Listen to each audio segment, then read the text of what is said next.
Welcome to Pastor's Chat today. Well, we're going back to Luke chapter 9, and we're going to pick up where we left off. And as you realize, we've been studying through this chapter. We found out the first thing Jesus did was send his disciples in the first verses of this chapter. Then afterwards, he fed the multitude, and then he went on to do some teaching about his person, his sacrifice, and also discipleship, and then the kingdom as he took the three disciples up on the Mount of Transfiguration. Now we're down to where the Lord, in the end of this chapter, is teaching his disciples and giving them an example of enduring, perseverance, what it's going to take to make it through the tough and difficult times when you sometimes feel like you're all alone and everyone has forsaken you.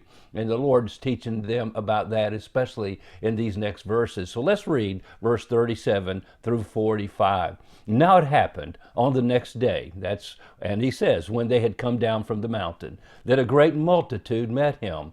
And suddenly a man from the multitude cried out, saying, Teacher, I implore you, look on my son, for he is my only child. And behold, a spirit seizes him, and he suddenly cries out. It convulses him so that he foams at the mouth, and it departs from him with a great difficulty, bruising him. So I implored your disciples to cast it out, but they could not. Must have been, of course, the 9 that had been left down at the bottom of the mountain while Jesus went up with the 3, Peter, James, and John.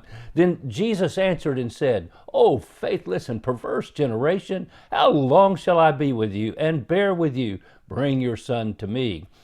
And as he was coming, the demon threw him down and convulsed him. Then Jesus rebuked the unclean spirit, healed the child, and gave him back to his father. And they were all amazed at the majesty of God. But while everyone marveled at all the things which Jesus did, he said to his disciples, so he takes them aside by themselves, and he says, Let these words sink down into your ears, for the Son of Man is about to be betrayed into the hands of men. But they did not understand the saying, and it was hidden from them so that they did not perceive it, and they were afraid to ask him about this saying. Now, several things we see here. When Jesus said, How long shall I put up with you, you faithless generation? Have you ever thought about the fact that the Lord didn't choose a group of superheroes to follow him and change the world? He chose a motley crew of fishermen who were, especially in so many ways, full of selflessness, full of it's all about me, etc. and so forth. And boy, that's what he has done with most of us too.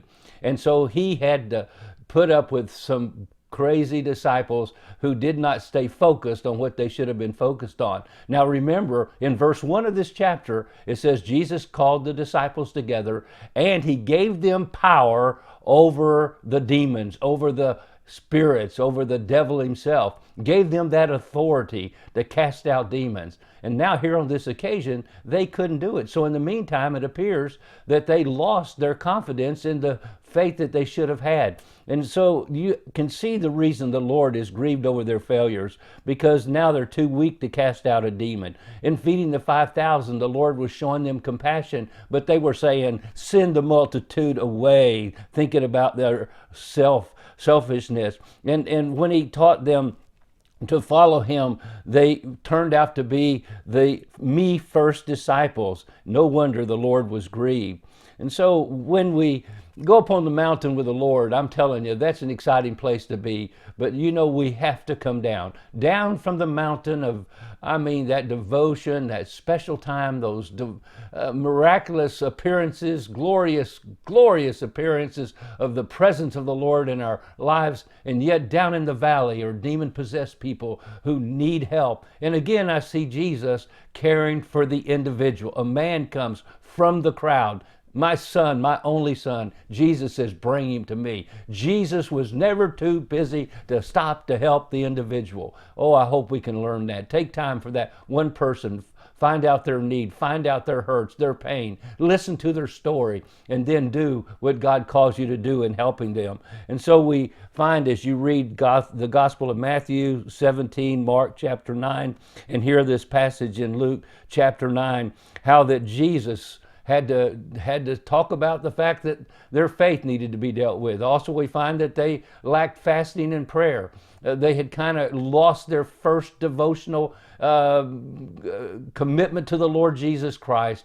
And maybe that's where we're at today. And we need to come back to Him and say, Lord, I know I need you to do whatever needs to be done for the glory of God. Oh, I hope this passage speaks to you today. And Jesus reminded them of the cross. God bless you, and you have a wonderful, wonderful day.